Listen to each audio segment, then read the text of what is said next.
नमस्कार विद्यार्थी मित्रमैत्रिणींनो, मूल्य शिक्षणाची मूलतत्वे या अभ्यासक्रमात आता आपण सत्र 29च्या भाग 2 मध्ये आहोत।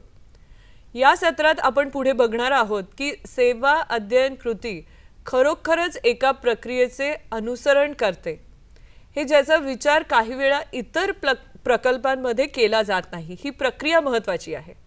इतर वेळी कॉलेजमध्ये ठरवलं जातं की विद्यार्थी काय करणार आहेत, तुम्ही ते करता आणि तुम्ही परत येता। म्हणजे कोण ठरवतं की कॉलेजमधले कोणी अथॉरिटीज असतात ते ठरवून टाकतात। पण खरोखरच सेवा अध्ययन कृतीचा दृष्टिकोन वेगळा आहे आणि आधी सांगितल्याप्रमाणे विद्यार्थी समाजाला काही अर्थपूर्ण, उपयुक्त आणि आवश्यक अशा सेवा देतात, ज्यामध्ये तुमची म्हणजे त्यांची शैक्षणिक कौशल्ये आणि मानवी मूल्ये आणि नैतिक सक्षमता यांचा समावेश होतो। एक उदाहरण मी सांगते। आमचे जे डायरेक्टर आहेत लेसन आझादी, त्यांनी हे छान उदाहरण एकदा आम्हाला सांगितलेलं होतं। एकदा ते त्यांच्या एका प्राचार्य मित्राशी सेवा अध्ययन कृतीबद्दल बोलत होते, तर त्यांचे मित्र त्यांना म्हणाले की हो, माझ्या विद्यार्थ्यांनी सेवा अध्ययन कृती प्रकल्प केले आहेत। त्यामुळे आझादी सरांना खूप कुतूहल वाटलं की आणि त्यांनी विचारलं की तुमचे विद्यार्थी कोणत्या शाखेतले आहेत, ते काय शिकतात? तर ते मित्र म्हणाले की माझे विद्यार्थी मराठी भाषेचे विद्यार्थी आहेत। अरे वाह!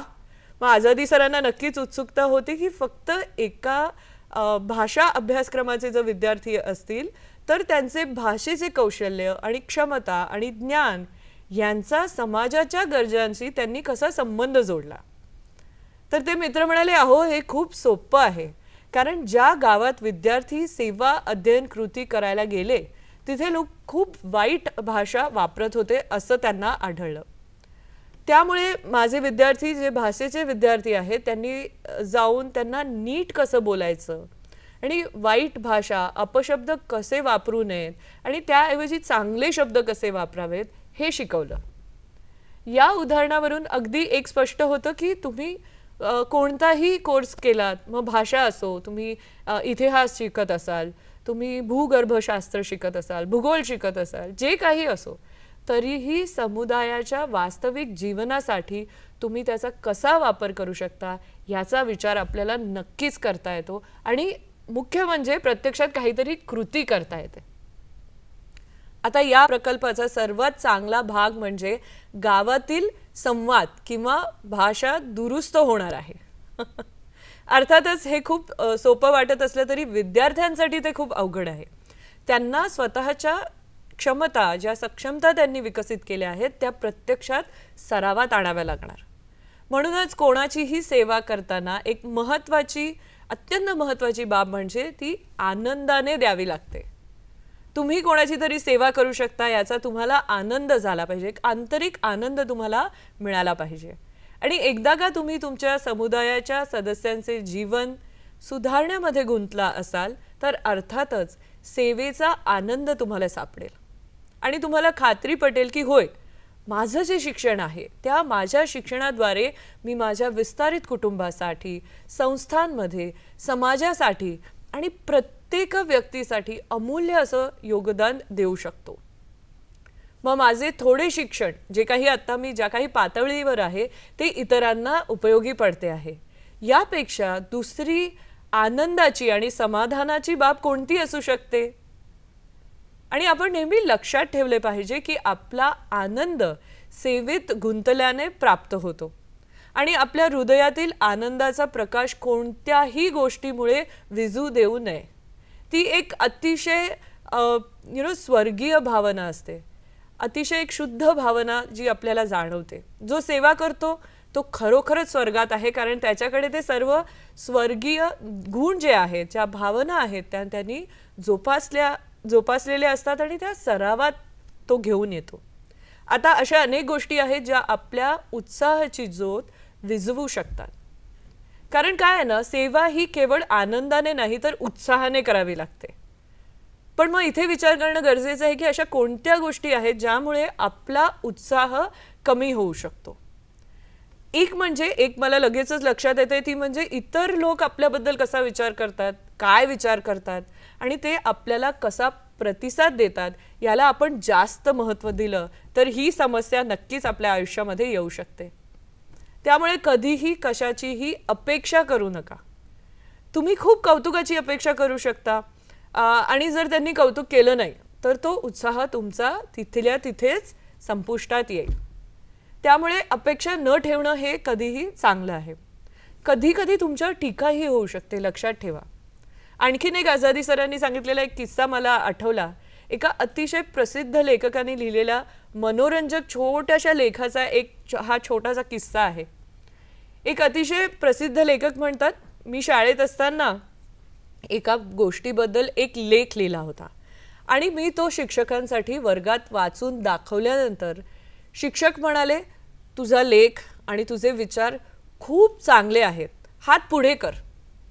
आणि मला वाटलं, अरे वा, शिक्षक आता प्रशंसा करणार. मी माझा हात पुढे केला आणि त्यांनी मला पट्टीने मारलं. आणि मी म्हणालो, सर, तुम्ही म्हणालात माझा लेख चांगला असला आहे आणि तुम्ही मला चक्क मारत आहात. त्यावर ते म्हणाले, जेव्हा जेव्हा, लक्षात ठेव, जेव्हा जेव्हा तुमचे विचार अत्यंत चांगले असतील तेव्हा तुम्ही शिक्षा भोगण्यास तयार असावं लागेल. तर हा एक धडा होता. तर खरोखर टीका स्वीकारण्यास तयार असणं हे पुन्हा अभिजाततेचं लक्षण आहे. कारण आपण कोणाहीकडून कौतुकाची अपेक्षा करत नाही आहोत. सेवेसाठी तुम्ही सेवा करत आहात, हा एकच हेतू आहे. तर या गोष्टी आपण लक्षात ठेवल्या पाहिजेत की सेवेचा मार्ग अवलंबणे खरोखर सोपं नाही आहे. अजून एक गोष्ट अशीच सांगितलेली मला आठवते आहे की एक पवित्र माणूस होता जो एकदा चालत होता आणि खरोखर मानवतेची महान सेवा तो करत होता. तो एकदा चालत चालत समुद्रकिनारी आला होता. त्याच्या मागे त्याचा एक शिष्य देखील होता, ज्याला त्या पवित्र व्यक्तीसारखं, त्या अद्भुत महान व्यक्तीसारखं व्हायचं होतं. हे त्याच्या मनात, त्या विद्यार्थ्याच्या मनामध्ये सारखं हीच एक गोष्ट होती. त्यामुळे जेव्हा समुद्रकिनारी ते चालत असताना साहजिकच वाळूवर पायांचे ठसे उमटत असतात, तुम्हाला माहिती आहे. आणि त्याच्या मागे असलेला हा जो अनुयायी त्याचा होता, तो पायाचे त्यांनी ठसे बघितले या महान व्यक्तीचे आणि त्याला एक कल्पना सुचली की मी सुद्धा त्यांच्या पावलांच्या ठशावर पाय ठेवीन आणि तसा चालत राहीन. किमान प्रतिमात्मक आशेने मी त्यांच्या पावलावर चालत आहे असं मला वाटू शकतं आणि मग मी त्यांच्यापर्यंत पोहोचू शकतो. आणि तो तसं चालायला लागला. थोड्या वेळाने तो महापुरुष मागे वळून म्हणाला, अरे काय करतोयस तू? तो जो शिष्य होता तो म्हणाला, मी तुमच्या पावलांवरती पाऊल ठेवून चालत आहे. ते म्हणाले, ठीक आहे. थोड्या वेळाने पुन्हा महापुरुषाने मागे वळून विचारले, आता काय करतोयस? तो शिष्य परत म्हणाला, मी तुमच्या पावलावर पाऊल ठेवून चालत आहे. असं खूप वेळा असं घडत राहिलं आणि अचानक काय झालं, तो शिष्य मोठ्याने किंचाळला, मदत करा, मदत करा, मला कोणीतरी वाचवा, मला कोणीतरी वाचवा, मला काहीतरी चावलं आहे, मदत करा.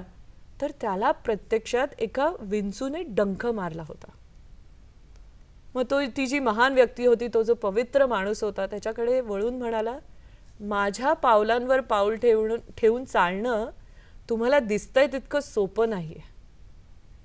म्हणून जेव्हा आपण अशा महान लोकांच्या पावलावर पाऊल ठेवून चालण्याचा प्रयत्न करतो, म्हणजे जेव्हा आपण आपल्याला खरोखरच सेवेत स्वतःला गुंतून आपल्याला घ्यायचं असतं, तेव्हा त्याचे स्वरूप भिन्न असू शकतं. तेव्हा आपल्याला देखील तयार असलं पाहिजे. कदाचित असे लोक असतील ज्यांना टीका करायला आवडते, असे लोक असतील ज्यांना जेव्हा लोक चांगलं काम करत असतात त्यांच्यावरती दगडफेक करायला आवडते. ते सोपं आहे. किंवा अगदी अक्षरशः विचार करा की विंचू चावण्या इतकं ते वाईट असू शकते ती परिस्थिती. म्हणून आपली सेवा कशी असली पाहिजे? निस्वार्थी असली पाहिजे. सेवेसाठी कोणतेही शुल्क आकारले जात नाही, परंतु सेवेचा अर्थ पुन्हा परिभाषित करणे आवश्यक आहे. सेवेच्या मूळ अर्थाकडे परत जायला हवे आणि आज जगाला त्याची अत्यंत गरज आहे. म्हणून आपण इतरांची सेवा करण्याचे कारण म्हणजे आपली नैतिक सक्षमता, आपली बौद्धिक क्षमता विकसित करणे आणि जगाच्या उन्नतीसाठी हातभार लावणे हा आपला दुहेरी नैतिक हेतू पूर्ण करणे याशिवाय दुसरा कुठलाही हेतू सेवा करताना आपल्या मनात नसावा. आणि हे केवळ आपल्या शुद्ध आणि चांगल्या कृतींद्वारे शक्य आहे. केवळ प्रशंसनीय आणि सध्या म्हणजे एक चांगल्या आचरणाने आपण हे करू शकतो. अशा प्रकारे आपण आपला दुहेरी हेतू खरोखर पूर्ण करू शकतो आणि आपण समाजासाठी, समाजाच्या प्रगतीसाठी योगदान देऊ शकतो. त्यामुळे सेवा अध्ययन कृतींमध्ये भागधारक केवळ उपक्रमातच नव्हे तर सल्लामसलत आणि नियोजनाच्या टप्प्यातही सहभागी होतात, कारण आपण त्यांच्यासाठी ही कृती करत आहोत. त्यामुळे असे नाही की तुम्ही जाता, त्यांच्यासाठी काहीतरी योजना तुम्ही ऑलरेडी तयार केलेली आहे आणि त्यांना सांगता की हे बघा, हे असंच झालं पाहिजे. असं नाही आहे. तुम्हाला त्या भागधारकांसोबत एक व्हायला पाहिजे. भागधारक म्हणजे स्टेक होल्डर्स, म्हणजे कोणीही जो या उपक्रमाशी कोणत्या ना कोणत्या प्रकारे जोडलेला आहे. कदाचित एखादा स्वयंसेवक असू शकेल, एक प्रकल्प समन्वयक असू शकेल, समुदायातील सदस्य असू शकतील, सल्लागार म्हणून जोडलेले असू शकतील, एक प्रायोजक म्हणून अधिकाराच्या रूपात, आणि जो कोणी त्या प्रकल्पामुळे प्रभावित होतो अशा सर्व लाभार्थी, अशा सर्व व्यक्ती भागधारक आहेत. त्यामुळे आपण सर्वांना सहभागी करून घेतलं पाहिजे आणि आपण प्रत्येकाला प्रकल्पाच्या जबाबदारीची जाणीव करून दिली पाहिजे. कारण तुम्हाला सांगता आलं पाहिजे की हा खरोखर तुमचा किंवा माझा प्रकल्प नाही, हा प्रत्येकाचा प्रकल्प असावा. आता तुम्ही निवडलेला जो समुदाय आहे ना, तो कुठलाही असू शकतो. कदाचित एखादी शाळा असू शकते, तुमच्या कॉलेजचं कॅम्पस असू शकतं, किंवा शाळेच्या आजूबाजूचं क्षेत्र असू शकतं, एखादं गाव असू शकतं. अगदी इंटरनेट किंवा सोशल मीडियावर सुद्धा एखादा आभासी समुदाय तुम्ही निवडू शकता. जे लोक आहेत ते तुम्हाला माहिती असलेले पाहिजेत, किंवा एखाद्या विशिष्ट रेडिओ स्टेशन असेल किंवा TV स्टेशनचे ते जर प्रेक्षक असतील त्यांना तुम्ही निवडू शकता. त्यामुळे समुदाय निवडणं खूप लवचिक आहे, त्याच्यामध्ये फ्लेक्झिबिलिटी आहे आणि तुम्हाला जे सोयीस्कर आहे, तुमच्यासाठी सहज उपलब्ध असलेल्या समुदाय निवडण्याचे स्वातंत्र्य सुद्धा तुम्हाला नक्की आहे, कारण तुम्हाला तिथे सतत काम करण्याची गरज आहे. त्यामुळे सेवा अध्ययन कृतीचे काही महत्त्वाचे घटक आहेत. मुळात 4 टप्पे आहेत. त्यामध्ये प्रथम सल्लामसलत किंवा तयारीचा टप्पा आपण त्याला म्हणतो, तो पहिला टप्पा आहे. दुसरा म्हणजे तिथे तुम्ही तयारी करता. दुसरा म्हणजे अंमलबजावणी किंवा कृती तुम्हाला प्रत्यक्षात करायची आहे. तिसरा म्हणजे मूल्यमापन आणि चिंतन तुम्हाला करायचं आहे. आणि चौथा म्हणजे सादरीकरण किंवा तुमचं जे प्रात्यक्षिक तुम्ही केलेलं आहे ते तुम्ही सादर करणार आहात. तर आता सल्लामसलत टप्प्यात किंवा तयारीच्या टप्प्यात आपण लक्ष्य समुदाय निवडतो. त्या समुदायाला अधिक चांगल्या प्रकारे समजून घेण्यासाठी एक सर्वेक्षण करतो. मे बी तुम्ही गुगल सर्वे करू शकता त्यांना, नाही तर प्रत्यक्षात तुम्ही कागद देऊन तो सर्वे करू शकता, लोकांशी जाऊन मुलाखत घेऊ शकता, लोकांशी संवाद साधू शकता. आपल्याला ते एका तासात करण्याची गरज नाही आहे. काही प्रकल्प तुमचा जो काही तुम्ही त्याचा अवधी ठरवलेला आहे त्याप्रमाणे तुम्ही समाजातील वास्तव समजून घेण्यासाठी काही दिवस सुद्धा घालवू शकता. अन्यथा काय होतं ना, ती आपली नुसती कल्पना बनते, वास्तव काय हे आपल्याला कळत नाही. त्यामुळे बाह्य वैशिष्ट्ये पाहून आपण विचार करतो, मग तसं आपल्याला करायचं नाही आहे. खरोखरच सेवा अध्ययन कृतीची योग्य तयारी हा सेवा अध्ययन कृतीसाठी एक चांगला पाया आहे. त्यामुळे तुमची सेवा अध्ययन कृती सर्वात प्रभावी होईल, कारण तुम्ही सर्वोत्तम तयारी केली आहे आणि त्यावेळच्या समुदायाबद्दल सर्वोत्तम तथ्य, म्हणजे जे काही तिथे प्रत्यक्षात गोष्टी आहेत, त्यांच्या गरजा काय आहेत, कोणती संसाधनं तिथे उपलब्ध आहेत, म्हणजे उदाहरणार्थ तुमच्या अभ्यासक्रमाशी तुम्ही त्या गरजा कशा जोडल्या आहेत ह्याचा सुद्धा तुम्ही विचार त्या तयारी टप्प्यामध्ये करतात. म्हणजे मी एक उदाहरण देऊ इच्छिते की तुम्ही गणिताचे विद्यार्थी आहात. आता समाजाची गरज आणि तुम्ही शिकलेल्या मानवी मूल्यांचा तुमच्या गणिताशी कसा संबंध लावणार? मग त्यासाठी सल्लामसलत किंवा तयारीच्या टप्प्यात तुम्ही समुदायाच्या सदस्यांसह एकत्र कृती योजना करू शकता. तुम्ही हॅपी हिप्पो शो तयार करू शकता. ऑफकोर्स हॅपी हिप्पो शो काय आहे यासाठी आपलं एक वेगळं सत्र आहे, कारण तुम्ही आत्ताच त्याबद्दल जी चर्चा केलेली होती की हॅपी हिप्पो शोच्या माध्यमातून तुम्ही समस्या मांडता, मग क्लायमॅक्स किंवा त्या संकटाच्या बिंदूपर्यंत तुम्ही ते जी गोष्ट आहे ती नेता, मग त्याच्यासाठी उपाय काय आहेत हे सर्वांना विचारता, तुम्ही सदस्यांशी चर्चा करता, मग ते जे सदस्य असतात आणि तुम्ही आणि इतर भागधारक त्या समस्येचे निराकरण करण्यासाठी एकत्र येऊ शकतात. यामुळे या टप्प्याच्या शेवटी तुमचा कृती आराखडा तयार असणं आवश्यक आहे. म्हणजेच काय, your action plan should be ready for your service learning activities. मग तुम्ही टप्पा 2 वरती जा, अंमलबजावणी. अंमलबजावणीच्या टप्प्यात तुम्ही तयारीच्या टप्प्यात ठरवलेल्या कृती आराखड्याची इथे प्रत्यक्षात अंमलबजावणी करायची आहे. मग इथे काय केलं पाहिजे, एक लक्षात ठेवलं पाहिजे, आपण सर्व सदस्यांनी ज्यासाठी सहमती दर्शवली आहे आपण तेच करणार आहोत. कारण आपल्याकडे इतर सुद्धा उत्तम उपाय असू शकतील जे प्रत्येकाने स्वीकारले आहेत, पण ते करणं महत्त्वाचं आहे आणि त्याचा तुम्ही आदर करणार आहात. आपण याबाबत शिकलो आहोत की एकतेने एकात्मतेने प्रकल्प पार पाडणे अधिक मौल्यवान आहे. मतभेदाने एखादा प्रकल्प हाती आपल्याला घेता येणार नाही आहे. कारण जर आपण ते एकजुटीने केलं आणि काही चूक झाली तरी काय होतं ना, एक मैत्रीपूर्ण वातावरण असतं, एक खेळीमेळीचं वातावरण असतं, ती चूक दुरुस्त केली जाऊ शकते. परंतु तुम्ही जर मीच बरोबर आहे असं म्हणत बसलात, ही अभिवृत्ती घेऊन बसलात, तर कोणताही परिणाम होणार नाही. आणि काय होईल, त्यामुळे अंधाधुंद होईल, अराजकता येईल आणि अंमलबजावणीच्या संपूर्ण टप्प्यात तुम्ही तुमच्या कृतींची दूरदृष्टी आणि हेतू लक्षात ठेवणं गरजेचं आहे. तेही तुमच्याकडनं होणार नाही. तुम्ही त्यापासून खरोखरच विचलित होणार नाही. तुम्ही दूरदृष्टी आणि हेतू लक्षात ठेवा. त्याचबरोबर दैनंदिन घडणाऱ्या ज्या काही गोष्टी घडत आहेत, एक चिंतन वही तयार करा. रिफ्लेक्शन जर्नल आम्ही त्याला म्हणतो. आम्ही तुम्हाला प्रोत्साहन करू इच्छितो की त्या दिवसासाठी तुमचे ध्येय काय आहे, ते किती प्रमाणात पूर्ण झालं, तुम्हाला काही आव्हानांचा सामना करावा लागला का, तुम्ही आव्हानांवर कशी मात केली, त्या दिवसात तुम्ही काय शिकलात, हे अत्यंत महत्त्वाचं आहे. तुमच्या दैनंदिन प्रतिबिंबित वहीत किंवा रिफ्लेक्शन जर्नलमध्ये हे योग्यरित्या तुम्ही त्याचा अहवाल तयार केला पाहिजे. तुम्ही सेवा अध्ययन कृती पूर्ण केल्यावर तुमचा जो हा अहवाल आहे, जो रोजचा जो अहवाल आहे, तो सर्व मिळून तुमचा शेवटचा अहवाल तयार होईल. मग आपण प्रकल्पाच्या 3ऱ्या टप्प्यावर जातो, जो आहे मूल्यमापन किंवा चिंतन टप्पा.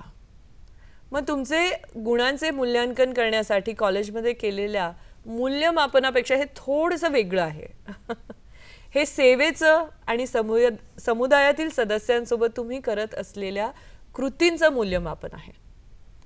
त्यामुळे तुम्ही संबंधितांसोबत बसा आणि म्हणा, ठीक आहे, 10 दिवसांपूर्वी किंवा मे बी 1 महिन्यांपूर्वी जेव्हा आपण प्रकल्प सुरू केला होता, तेव्हा ही आमची गृहीतकं होती, अझम्पशन्स होती. आम्ही हे समजून घेतलं होतं. या मुख्य गरजा आहेत असे आम्ही समजत होतो.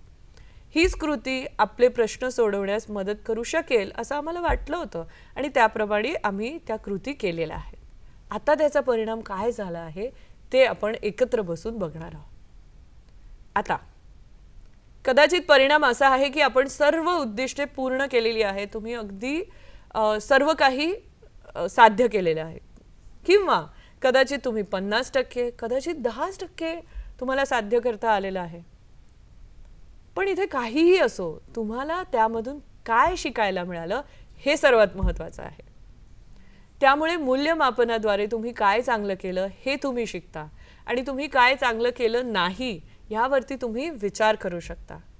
आणि जर तुम्हाला तो प्रकल्प पुन्हा करावा लागला तर तो तुम्ही कसा सुधारू शकता. आणि अनेकदा त्या समुदायाच्या प्रगतीचे जे उद्दिष्ट आहे ते एका प्रकल्पामध्ये साध्य करता येत नाही, हे तुम्हालाही माहिती आहे, आम्हालाही माहिती आहे. त्यामुळे तुमच्याकडे प्रकल्पाची अनेक चक्र असणं आवश्यक आहे. म्हणजे एक प्रकल्प संपला, त्यातून काय शिकायला मिळालं आणि पुढे नवीन प्रकल्प. त्यामुळे जर तुमच्या वेळोवेळी चिंतन बैठक म्हणजे रिफ्लेक्शन मीटिंग्स होत असतील आणि तुम्ही जे काही केलं आणि जे शिकत राहाल आणि त्यात सुधारणा करत असाल, तर नक्कीच तुम्ही त्या समुदायाच्या विकासाचे उद्दिष्ट गाठण्याच्या अधिक अधिक अधिक जवळ येत राहाल, यात शंका काहीच नाही आहे. तर 3 टप्पे आपण बघितलेले आहेत. पटकन आता आपण 4थ्या टप्प्यावर जाऊया. हा टप्पा आहे प्रात्यक्षिक किंवा सादरीकरणाचा टप्पा. आणि ही वेळ आहे की तुम्ही मे बी पोस्टर तयार कराल, तुम्ही पॉवरपॉइंट प्रेझेंटेशन्स तयार कराल, तुम्ही जे काही केले आहात, मे बी तुम्ही खूप सारे फोटोग्राफ्स टाकलेले असतील, ते त्यांचा तुम्ही वापर करू शकता. तुम्ही व्हिडिओज तयार केलेले असतील, ते तुम्ही एम्बेड करू शकता. प्रेझेंटेशन स्टेज खरोखरच एक आश्चर्यकारक आनंददायी काळ असेल, ज्यामध्ये तुम्ही काय केलं आहे, तुम्ही जे काही शिकला आहात ते तुम्ही तुमच्या मे बी कॉलेजमध्ये, कॉलेजच्या सहशिक्षक असतील, इतर वर्षांचे विद्यार्थी असतील, पालक असतील, त्यांच्यासमोर तुम्ही मांडता. इव्हन समुदायातील सदस्यसुद्धा तिथे हजर असतात आणि इतरांना देखील सेवा अध्ययन कृतीत सहभागी होण्यासाठी तुम्ही प्रेरित करता. आता तुम्हाला आवडत असेल तर तुम्ही स्वतंत्रपणे एकट्याने हा प्रकल्प हाती घेऊ शकता किंवा तुम्ही जोडी तुमची जर असेल तर त्या जोडीनुसार करू शकता किंवा जास्तीत जास्त 4 सदस्यांच्या टीममध्ये, गटामध्ये हा प्रकल्प तुम्ही करू शकता. तुम्ही विचार करा, ठरवा तुम्हाला कोणत्या लक्षित समुदायाची सेवा करायची आहे, कुठे जायचं आहे. कदाचित या टप्प्यावर 1 किंवा 2 मिनिटांचा तुम्ही वेळ घेऊ शकता. तुमच्या अध्ययन जोडीदाराशी तुम्ही बोला, थोडी चर्चा करा. तुम्ही ज्या समुदायाची सेवा करू इच्छिता ते ठरवण्याच्या स्थितीत आहात का ते पहा आणि तुमच्यासाठी सहज उपलब्ध असेल असा समुदाय तुम्हाला कुठे सेवा करायची आहे हे तुम्हीच ठरवायचं आहे. तर 2 मिनिटाचा वेळ घ्या, ठरवा आणि त्यानंतर आपण पुढे जाऊया. Great, wonderful. तुम्ही तुमचा जो लक्षित समुदाय आहे तो ओळखला असेल, जिथे तुम्हाला तुमची सेवा अध्ययन कृती करायची आहे. मला इथे पुन्हा छोटंसं एक सांगावंसं वाटतं की तुम्ही कोणताही समुदाय निवडू शकता. उदाहरणार्थ तो जवळपासचा कोणताही समुदाय असू शकतो. तुम्ही जी राहता ती कॉलनी असू शकते, बिल्डिंग्स असू शकतात. तुम्ही जर गावात राहत असाल तर आजूबाजूची घरं असू शकतात. अगदी तुमच्या कॉलेज किंवा संस्थेतही असू शकतात. तुमचे विस्तारित कुटुंब असू शकते. तुमचे मोठे विस्तारित कुटुंब असल्यास 20-40 किंवा त्याहूनही अधिक लोक असतील तर तुम्ही नक्कीच तो समुदाय म्हणून त्यांना घेऊ शकता. तुमचे व्हॉट्सॲपचे कॉन्टॅक्ट्स असू शकतात किंवा तरुणांचे काही ग्रुप्स असतात ते सुद्धा असू शकतात. इतर सोशल मीडिया असू शकतात. तुम्ही निवडलेला इतर कोणताही असा गट तुम्ही निवडू शकता. हे अतिशय पूर्णपणे अगदी योग्य आहे. त्यामुळे तुम्हाला जे पाहिजे ते निवडण्याचे पूर्ण स्वातंत्र्य आहे. अगदी गाव किंवा एखादं शहर तुमच्या हातात आहे, तुम्ही निवडू शकता. आता तुम्ही काही थीम्सचा म्हणजे विषयांचा विचार केला पाहिजे ज्या तुम्ही तुमच्या संवेदनात्मक कृतीत लागू करू शकता. ही कृती खूप अर्थपूर्ण असायला पाहिजे. अर्थात तुम्ही समुदायात गेल्यावर गरजा ओळखल्यानंतर खरी थीम, खरा विषय समोर येतो तुम्ही सर्वे केल्यानंतर. पण तुम्ही नैतिक सक्षमता मॉड्यूलमध्ये अनेक थीम्स शिकलेल्या आहात, अनेक विषयांवरती. प्रत्येक धड्यामध्ये खरं तर एक वेगळा विषय तुम्हाला मिळालेला आहे. अनेक संकल्पना आहेत, बरीच माहिती आहे जी तुम्ही विकसित करू शकता. त्या थीमवर आधारित काही समुदाय सहभाग प्रकल्प तुम्ही राबवू शकता. कम्युनिटी एंगेजमेंट, सेवा अध्ययन कृती. त्यामुळे विषय निवडणे तुमच्यावर अवलंबून आहे. तर हा तुमचा प्रात्यक्षिक 1 आणि 2 आणि 3चा भाग आहे. आता प्रात्यक्षिक 1 मध्ये तुमच्याकडनं काय अपेक्षित आहे तर सर्वप्रथम तुम्ही आणि कदाचित तुमचा अध्ययन जोडीदार किंवा जे कोणी तुमचे गटसदस्य असतील, जर 4घांच्या गटात तुम्ही करणार असाल तर त्यांच्याबरोबर तुम्ही निवडलेल्या समुदायाला भेट द्यायची आहे. तुम्ही लोकांशी संवाद साधायचा आहे, तुम्ही लोकांशी बोलायचं आहे, तुम्ही त्यांना समजून घ्यायचं आहे. कदाचित शक्य असल्यास तुम्ही एक सर्वेक्षण करा, एक सर्वे तयार करा, एक प्रश्नावली तयार करा. तुम्ही त्या समुदायातील उपलब्ध संसाधनं, काय काय तिथे उपलब्ध आहे ज्याचा तुम्ही वापर करू शकता, समाजाच्या गरजा, संधी, मर्यादा हेही तुम्हाला ओळखायचं आहे. त्यामुळे तुम्हाला ज्या समाजाची सेवा करायची आहे ते समजून घेणं आवश्यक आहे. आणि मला खात्री आहे की जेव्हा तुम्ही अशा प्रकारच्या सामुदायिक सेवा अध्ययन उपक्रमात सहभागी व्हाल, सेवा अध्ययन कृतीमध्ये सहभागी व्हाल, तेव्हा तुम्ही खूप आनंदाने उत्तेजित होणार आहात. तर हे तुमचं प्रॅक्टिकल आहे. दुसऱ्या शब्दात सेवा अध्ययन कृतीचा हा पहिला टप्पा म्हणजेच हे तुमचं पहिलं प्रात्यक्षिक आहे. मग एकदा हे पूर्ण झाल्यावर तुम्ही एक हॅपी हिप्पो शो करू शकता. शक्यतो समुदायातील काही तरुण किंवा वडीलधारी किंवा इतर लहान मुलांचा सुद्धा तुम्ही यामध्ये सहभाग करून घेऊ शकता त्या हॅपी हिप्पो शोमध्ये. आणि तुम्ही ओळखलेल्या समुदायाच्या गरजांपैकी एकाशी संबंधित तो असला पाहिजे हॅपी हिप्पो शो. आणि मग हॅपी हिप्पो शोच्या चर्चेच्या वेळी तुम्ही उपस्थित असलेल्या समुदाय सदस्यांच्या उत्तरांद्वारे एक कृती योजना तयार करता. त्यामुळे तुमचा हा जो ॲक्शन प्लॅन आहे, कृती योजनेची तयारी, हे तुमच्या प्रात्यक्षिकाचा उद्देश आहे. मग पुढे काय? तर तुम्ही गटसदस्य आणि भागधारकांच्या सहकार्याने ती कृती योजना प्रत्यक्षात अंमलबजावणी त्याची करणार आहात. आणि कृती पूर्ण केल्यानंतर तुम्ही त्याचे मूल्यमापन करा आणि मग तुम्ही तुमच्या कॉलेजला, तुमच्या मे बी इतर विद्यार्थ्यांना आणि शिक्षकांना आणि अधिकाऱ्यांना ती दाखवायची आहे. तुम्हाला आवडेल त्या फॉर्मॅटमध्ये एक सुंदर सादरीकरण तुम्ही करणार आहात. खरंच तुम्ही करणार असलेल्या या महान सेवेसाठी तुम्हाला खूप खूप शुभेच्छा. तुमच्यापैकी काहींना मे बी काही सेवा प्रकल्पांमध्ये सामील होण्याचा पूर्वीचा अनुभव इथे नक्कीच उपयोगी पडणार आहे. तुमच्यापैकी काही जण कदाचित पहिल्यांदाच करत असतील, काही हरकत नाही आहे, पण काहीही असो, आमच्या शुभेच्छा तुमच्यासोबत नक्कीच आहे. आणि आम्हाला खात्री आहे की हे तुमच्या स्वतःच्या विकासासाठी, सामाजिक विकासासाठी आणि नवीन समाजाच्या उभारणीसाठी तुमचे जे योगदान आहे हे सकारात्मक योगदान ठरू शकणार आहे.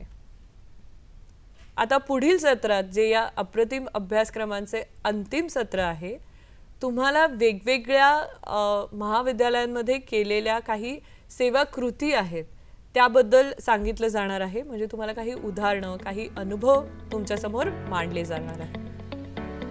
म्हणजे मग तुम्हाला लक्षात येईल की तुमच्यासमोर असलेल्या संधी किती अफाट आहे.